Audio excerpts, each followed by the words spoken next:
చిక్కి శల్యమైనటువంటి గజరాజు తాను చేయవలసినటువంటి ప్రయత్నం వీరోచితంగా ఎంతో కాలం చేసి పోరాడి అలసి సొలసి శ్రీహరిని ప్రార్థించిన విధం.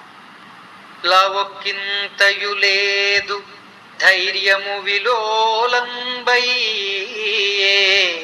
ప్రాణంబులున్ టావుల్ దప్పెను మూర్ఛ వచ్చి తనుగుండ శ్రమంబయ్యడిన్ నీవే తప్ప నితఃపరం బెరుగ మన్నింపందగున్ దీనునిన్ రావే ఈశ్వర కావవే వరద సంరక్షింపు భద్రాత్మక. స్వామి శ్రీమన్నారాయణ, పోరాడి నా బలం తరిగిపోయింది, ధైర్యం నశించింది, ప్రాణాలు ఎగిరిపోతున్నాయి, ఇక పోరలేను, నీవు తప్ప నన్ను రక్షించేవారెవరూ లేరు, పరమేశ్వర నన్ను రక్షించు అని గజరాజు శ్రీ మహావిష్ణువుని ఇంకా ఇలా ప్రార్థిస్తున్నాడు. యౌవనిచే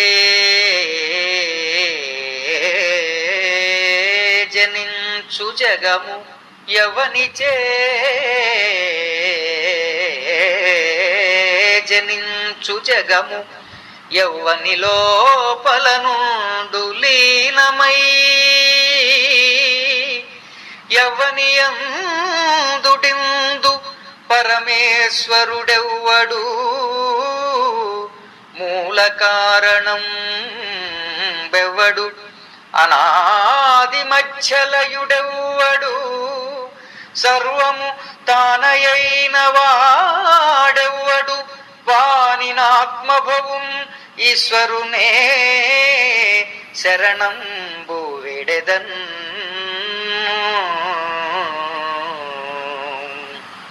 ఈ జగత్తు ఎవరి వల్ల సృష్టించబడుతోందో, ఎవరిలో లీనమై ఉందో, ఎవరు అన్నిటికీ ప్రభువో, సృష్టి స్థితి లయలకు ఎవరు కారణమో, ఎవరికి ఆది మధ్య అంతం లేదో, ఎవరు సర్వాత్ముడో అట్టి దేవుణ్ణి నేను ప్రార్థిస్తున్నాను.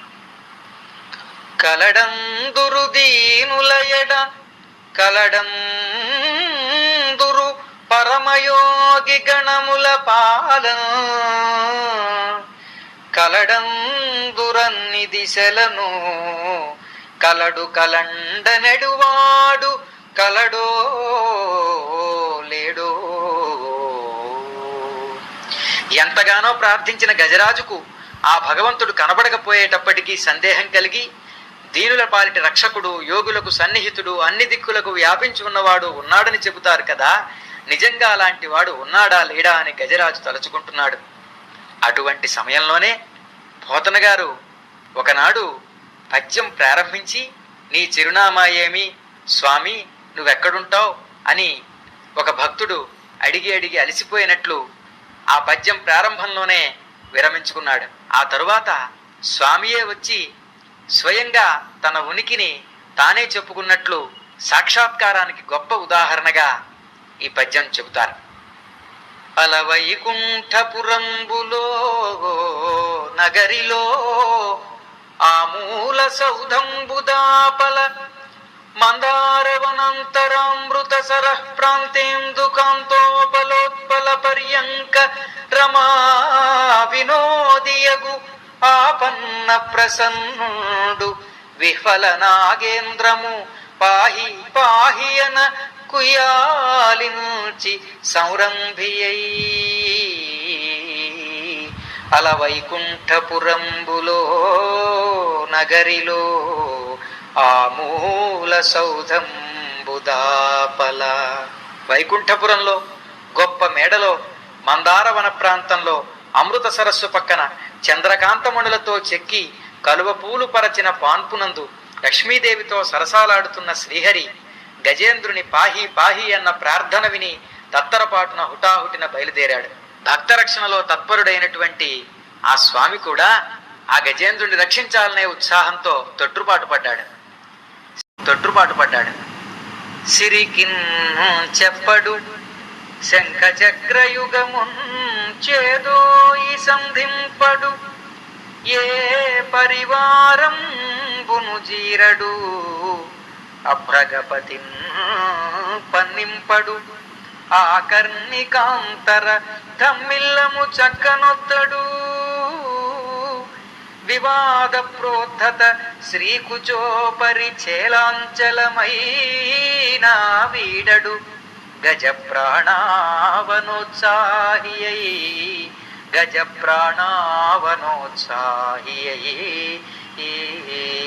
గజేంద్రుని రక్షించేందుకు భార్య అయిన లక్ష్మీదేవితో చెప్పలేదు, శంఖచక్రాలను ధరింపలేదు, పరివారం సంగతి వాహనం సంగతి కూడా ఆలోచించలేదు, ముఖంపై పడుతున్న గిరజాలను చేతులతో సర్దుకోలేదు.